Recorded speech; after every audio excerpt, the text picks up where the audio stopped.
Hello अस्सलाम वालेकुम आदाब। और अभी मैंने कुछ दिन पहले आप लोगों को एक लंबी वीडियो दिया था, लंबा ब्लॉग दिया था कुकिंग करते ही वक्त। और इसी जगह मैंने जब मेरी प्रभा गांव गई थी अपने घर मुंडन में, तब मैंने एक ब्लॉग दिया था और उसमें मैंने अपनी ज़िंदगी के बारे में कुछ चीज़ें शेयर की थी। और कुछ नहीं, मैंने बहुत कुछ शेयर कर दिया था क्योंकि मैं अकेली थी, प्रभा भी नहीं थे, बच्चे भी अपने काम में बिजी थे। तो इंसान जब अकेला होता है तो उसको अपना अतीत, अपनी यादें सताती हैं। तो वो चीज़ें मुझे याद आने लगी, तो मुझे लगा मुझे बात करना है किसी से। तो मैं बात किससे करूं? और बात करना और अपने मन की बात कह देना, दूसरों से मन हल्का करना, ये भी एक तरह का इलाज होता है। आप लोग पहले से जानते हैं कि मैं डिप्रेशन की मरीज़ भी हूँ और बहुत बड़ी डिप्रेशन की मरीज मैं रह चुकी हूँ। मैं आप लोगों को कभी प्रिस्क्रिप्शन शेयर करूँगी, आप लोग देखिएगा। तो और डिप्रेशन की वजह भी यही थी कि मेरे हस्बैंड का ना रहना, मेरी माँ का ना रहना और मेरे पापा जी का ना रहना, मेरे सगा भाई एकलौता 18 साल का जिसकी डेथ हो गई थी हमारी शादी से पहले। यहाँ तक कि मेरे मायके में कोई नहीं है। मायके से अगर ईद आ रही है दोस्तों, 15 रमज़ान हो चुका, 16वां रोज़ा है और ईद आ रही है, हर लड़की को इंतज़ार होगा कि उसके घर से एक दुपट्टा आए जो उसके सर पे उसके बाप या भाई, उसकी माँ उड़ाए। हमारे पास सब कुछ है अल्लाह का दिया हुआ, ऐसा नहीं कि मेरे पास कुछ है नहीं, सब कुछ है। मैं 1,000 का दुपट्टा ले सकती हूँ, मैं 2,000 का दुपट्टा ले सकती हूँ, मैं 10,000 का सूट लेके पहन सकती हूँ। मगर जो लड़कियों का मलाल होता है अपने मायके से एक सूट मिलने का और 1 किलो सिवई का, कि बहुत चहक के बोलती हैं कि मेरी माँ ने भेजा है, मेरे पापा लाए थे, मेरा भाई आया था, वो मेरा अरमान कभी नहीं पूरा हुआ। क्योंकि शादी से पहले ही मेरा मायका ख़त्म हो गया था। शादी से पहले मेरा भाई ख़त्म हुआ, भाई के टेंशन में मेरे पापा एक्सपायर हो गए, पापा और भाई की टेंशन में मेरी मदर एक्सपायर हो गई। तो मायका मेरे नहीं है, इसीलिए शायद मैं बहुत अपसेट रहती हूँ, बहुत उदास रहती हूँ। शादी के बाद मेरे शौहर का न रहना, इत्तफाकन मेरे शौहर इकलौते भाई थे, अपने भाई बहनों में 2 बहनें थी, नंदे थी, जिनमें से एक इंतकाल कर गई, एक नंद है जो अपने घर संसार में बिजी हैं, अपने बाल बच्चों को पढ़ाने में बिजी हैं। तो उस दिन मैंने जब ब्लॉग बनाया था तो मैं इत्तेफाक से छोटी सी बिंदी लगाई थी ब्लैक कलर की। उसके बारे में मेरी किसी बहन ने पूछा था कि आप मुस्लिम होकर बिंदी क्यों लगाती हैं। तो आज मैं वही बताना चाहती हूँ कि मैं मुस्लिम होकर बिंदी क्यों लगाती हूँ। जब मेरे पापा ने इस कॉलोनी में ज़मीन ख़रीदी थी 2003 में और आके बताया कि बेटा हमने यहाँ पे ज़मीन ख़रीद ली है, तब मैं सबसे ज़्यादा नाराज़ हुई थी कि पापा आपने ज़मीन तो ख़रीद लिया, वहाँ पे ना अपना कोई ख़ानदान है, ना परिवार है, और मुस्लिम कोई एक भी परिवार उस वक्त भी नहीं था और आज भी नहीं है। और मैंने एतराज़ किया था तो मेरे पापा जी ने कहा था कि देखो ये लड़की को खुशी नहीं होती, हम लोग ज़मीन ख़रीदते मकान बनाते हैं। उन्होंने मेरे शौहर से कुछ अलग सी बात कह दी। हमने कहा ठीक है, अगर आप लोग को पसंद है तो आप लोगों को पसंद है तो आप लोग बनाइए, रहेंगे, हम तो बहू, हम कहाँ चले जाएंगे। जब मैं यहाँ आके बना के रहने लगी तो यहाँ मेरे कॉलोनी में कोई भी मुस्लिम फैमिली नहीं थी, नॉन मुस्लिम सारी फैमिली थी। और जब 2003 में ज़मीन खरीदी गई और 4 और 5 6 मिला करके मकान बनाया गया, बनाते बनाते समय लग जाता है, पैसा लगता है। तो मैं यहाँ जब शिफ्ट हुई 2006 तक मेरे हस्बैंड की डेथ हो गई और उसके बाद में उसी के बाद में वो बीमार रहने लगी, डिप्रेशन की मरीज़ हो गई। तो देखिए, मुस्लिम हिंदू से कुछ नहीं होता, आवाज़ नहीं करो, मुस्लिम हिंदू से कुछ नहीं होता है।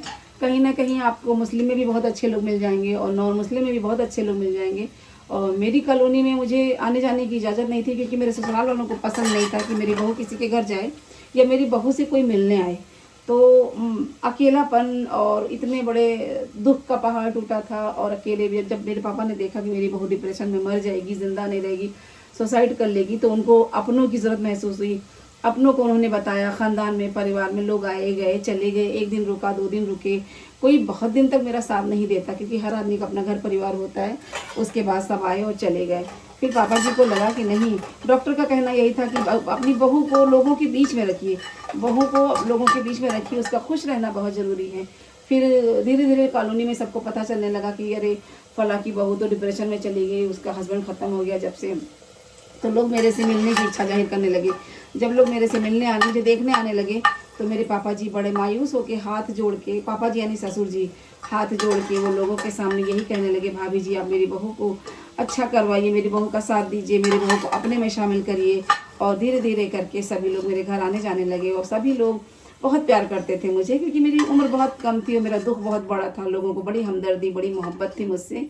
तो कोई आती, कोई एक सहारा वाली भाभी हैं यहाँ हमारी कॉलोनी में, जिन्होंने मेरा हाथ पकड़ा और उंगली पकड़ा, बोले भाई साहब हम आपकी बहू को ले जा रहे हैं और ले जा रहे हैं इनको घुमाने। तो भाभी मुझे जब लेकर निकली कॉलोनी में, तो एक 2 साल के बच्चे की तरह उन्होंने मेरे साथ ट्रीट किया और ऐसे बोलने लगी, रुबीना वो देखो पेड़ देखा, कितना सुंदर पेड़ है, कैसी पत्ती। आज भी मुझे उनके सारे शब्द याद हैं। वो मकान कैसा लग रहा है, देखो वो इंसान जो जा रहा है वो कैसा लग रहा है। तो जस्ट लाइक मैं मैड, मतलब वो मुझे एक छोटे बच्चे की तरह ट्रीट कर रही थी, मुझे बता रही थी कि ऐसा ऐसा, ताकि मेरा मन बहले और मैं अपने दुखों से डाइवर्ट होके मैं अपनी सही ज़िंदगी शुरू करूँ। धीरे धीरे करके सिलसिला बढ़ता रहा, लोग आते रहे जाते रहे। इसी कॉलोनी में कोई मेरी माँ बन गई, कोई मेरा भाई बन गया, कोई मेरी दोस्त बन गई, कोई मेरी बहन बन गई। और ऐसे रिश्ते मजबूत, ऐसे कि जैसे लगता था कि वो सगे परिवार से भी ज़्यादा वो हमारे अपने हो गए। और किसी को राखी बांधा, किसी ने मायका बना दिया, क्या मतलब सब। एक 17 नंबर भाभी हैं, साईं भाभी, रीना शर्मा भाभी, जिन्होंने मुझे अपना घर मायके की तरह पे मुझे सौंप दिया और बोली, रुबीना ये तुम्हारा घर है, ये मायका है, तुम्हें यहाँ एक बेटी का अधिकार मिलेगा। मुझे सच में वहाँ से एक बेटी का अधिकार मिला, बेटी का अधिकार मिला, मान सम्मान मिला, मुझे त्योहार पे कपड़े मिलने लगे, सब कुछ। उसी में एक हमारी पारिजात आंटी हैं जो मुझे बहुत प्यार करती हैं, बहुत ज़्यादा प्यार करती हैं। मैं उन्होंने मुझे फ़ोन किया कि रुबीना अलका बुआ के यहाँ शायद कोई पूजा थी, बड़ी पूजा थी या कोई प्रोग्राम था बहुत बड़ा, और चलो तुम मेरे साथ। तो मैं उनके यहाँ गई बुआ जी के साथ, उनके पारिजात आंटी के साथ। मैं अलका बुआ के यहाँ किसी फंक्शन में गई थी फर्स्ट टाइम, और मैंने वाइट कलर का ड्रेस पहना, क्योंकि मैंने अपना सारा कलरफुल जितनी साड़ियाँ जितने कपड़े थे मैंने सब में बांट दिया था, कि मुझे लगता था मेरी ज़िंदगी से रंग ख़त्म हो गया है, अब मुझे इन कपड़ों को दोबारा पहनने को नहीं मिलेगा। तो आंटी आई तो कहने लगी, रुबीना तुमने ये क्या पहना? हमने कहा आंटी मेरे पास अब यही कपड़े बचे हैं और कुछ नहीं, कहीं नहीं बेटा, ये अपशगुनी होता है, अभी तुम्हारी उम्र कम है, और तुम्हें ज़िंदगी बहुत बड़ी जीनी, तुम्हारे बच्चे अभी 2 साल के हैं और एक 3 साल का है, इनको तुम सफ़ेद कपड़ों के सहारे नहीं बड़ा कर पाओगी। और एक छोटी सी बिंदी उन्होंने निकाल के मेरे माथे पे लगा दिया। बोली ये बिंदी मैं लगा रही हूँ, और दुनिया में कोई भी पूछे कि बिंदी किसने तुम्हें लगा तो मेरा नाम बता देना। और वो बिंदी उनकी मंदिर में चढ़ी हुई थी, वो एक तरह का प्रसाद था। उन्होंने कहा ये प्रसाद मैं अपनी बेटी के माथे पे लगा रही हूँ, और तुम हमेशा खुश रहो और अपने बच्चों को पालो। हम लोग की वही सच बताएं कि हमारी कॉलोनी के लोग इतने अच्छे हैं कि अल्लाह के बाद मुझे उन लोगों ने सही में जीवन दान दिया है। मैं कैसे आप लोग को बताऊं, मैं वो वक्त नहीं भूल सकती, उन लोगों का प्यार नहीं भूल सकती। अल्हम्दुलिल्लाह मैं बहुत किस्मत वाली थी, जैसे अल्लाह ने मेरा सब कुछ छीना था वैसे मुझे सब कुछ मिला, सारा प्यार मिला, सब कुछ मिला। बस धीरे धीरे मेरी ज़िंदगी में कलरफुल कपड़े आ गए और थोड़े बहुत हल्के फुल्के मेरे मेकअप आ गया। मेरी दोस्तें इतनी अच्छी मिल गई कि वो जैसा खुद तैयार होती थी वैसे मुझे भी तैयार करने लगी। अगर मैं कहीं उदासी वाले कपड़े पहन के चली जाती थी तो मेरा हाथ पकड़ के तुरंत मुझे वापस करती थी कि रुबीना नहीं, इस कपड़े में हम लोग तुम्हें नहीं देख सकते। और ये बात हमारी दोस्त बबीता ने बोला था और मेरी देवू की मम्मी ने बोला था। मैं शायद गई थी किसके फंक्शन में, अरोड़ा दीदी हैं, उनके यहाँ कोई फंक्शन था, उन्हीं के यहाँ मैं वाइट कपड़े पहन के चली गई थी। इन लोगों ने तुरंत रिटर्न करके, हाँ वो प्रोग्राम था लोहड़ी, इन लोगों में बहुत बड़ा होता है, और पूरा लोहड़ी वाले कपड़े पहना के चुटिया उटिया लगा के मुझे तब ले गई थी वो लोग। तो सच बताएं मुझे ज़िंदगी दोबारा पाने में बड़ा हाथ अल्लाह के बाद इन्हीं लोगों का है। तो कभी कदार मैं तैयार होती हूँ। और टोटल नॉन मुस्लिम कॉलोनी, मुस्लिम परिवार कोई नहीं इनके फंक्शन में। मतलब एक विडो का तो वैसे भी लोग बहुत अभिशाप मानते हैं कि अरे विडो है। तो इन चीज़ों को ख़त्म करने के लिए, मुझे अपने में शामिल करके रखने के लिए मुझे कुछ चीज़ बदलना पड़ा, और यही मेरा परिवार बन गया, यही मेरा घर बन गया। हालांकि मेरा ख़ानदान परिवार सब बहुत दूर दूर रहते हैं, कोई किसी की तकलीफ़ दूर करने रोज़ दिल्ली नहीं पहुंच सकता, आपके आसपास वाले ही साथ दे सकते हैं। और मेरी ज़िंदगी में बहुत दुख रहा है, मैंने बचपन भी दुख में ही गुजारा, और बड़ी हुई तो ये जो रिश्तों का संघर्ष रहा ना, इसमें मैं टूट गई, बिखर गई।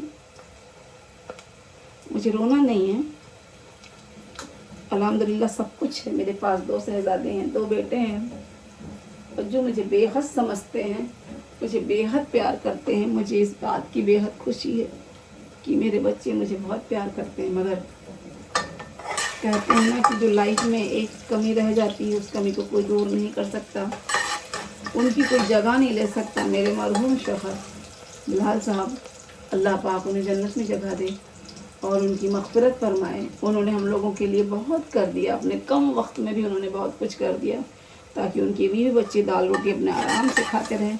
मगर कितना भी कोई कर दे, रखी हुई रकम घट जाती है और वो काम कम पड़ने लगती है। तो अकेलापन और लोगों के चैनल देख के थोड़ा सा मुझे दिमाग आया, आइडिया आया कि कुछ कर अलग से मुझे करना चाहिए। अगर इसमें कुछ है तो मैं भी यूट्यूब चलाऊँगी, मैं भी ब्लॉग डालूँगी। हो सकता है अल्लाह पाक मेरे ब्लॉग के साथ साथ मुझे 2 पैसे की अर्निंग भी होने लगे। हो सकता है अल्हम्दुलिल्लाह अल्लाह पाक मेरा ज़रिया बनाए, मेरा रास्ता बनाए। और बच्चे बड़े हो जाएंगे, शादी ब्याह कर देंगे, वो अपने बाल बच्चों में मस्त हो जाएंगे।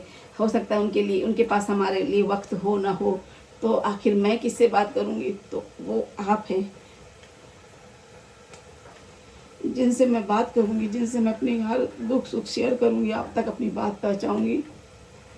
और मैं कैसे कह दूँ कि कोई आएगा मेरे घर रहेगा, मुझे अपना समय देगा, मेरी दिल की बातें सुनेगा। तो इसलिए मैंने आप लोगों को अपना दोस्त बनाया, अपना परिवार बनाया है। और आप लोग प्लीज़ हमें सपोर्ट करिएगा, अपने साथ जोड़ कर रखिएगा। मेरी कोई भी बातें फेक नहीं है। और मुझे अल्लाह ने सच में बहुत दुख से नवाजा है, बहुत दुख से नवाजा है। मुझे चुना है उन्होंने। अल्लाह चुनता है अपने बंदों को, और अपने ख़ास बंदों को अल्लाह पाक चुनते हैं। ये मेरी नानी कहा करती थी कि बेटा अल्लाह पाक के जो ख़ास बंदे होते हैं, अल्लाह पाक उन्हें अपनी परेशानियों में रखते हैं, अपने आसपास, अपने इर्द गिर्द रखने के लिए रखते हैं। और मैं अल्लाह की ख़ास बंदी हूँ। इस बात का मुझे बेहद खुशी है कि अल्लाह ताला ने मुझे एक कठिन इम्तिहान में बैठाला जिसे मुझे पास करना है। और अभी तक तो मैं पास करती आई हूँ, अभी 2 पड़ाव बाकी है। एक बच्चों का फ्यूचर, नौकरी चाकरी, दूसरी उनकी शादी, और तीसरा एक काम अल्हम्दुलिल्लाह अल्लाह पाक अगर चाहेंगे तो मुझे हज और उम्रा करा देंगे। बस ज़िंदगी ख़त्म हो जाएगी, मैं भी अल्लाह के घर चली जाऊँगी। बाकी बिना शौहर की कोई ज़िंदगी होती नहीं है। लोग भले कहें कि बिना बहुत खुश है, अल्लाह ना करे ज़िंदगी किसी को मिले। और दूसरों के बारे में कहना बहुत आसान है और उस ज़िंदगी को सामने रख के जीना बहुत मुश्किल है। और अपने ब्लॉग को मैं यहीं ख़त्म करती हूँ।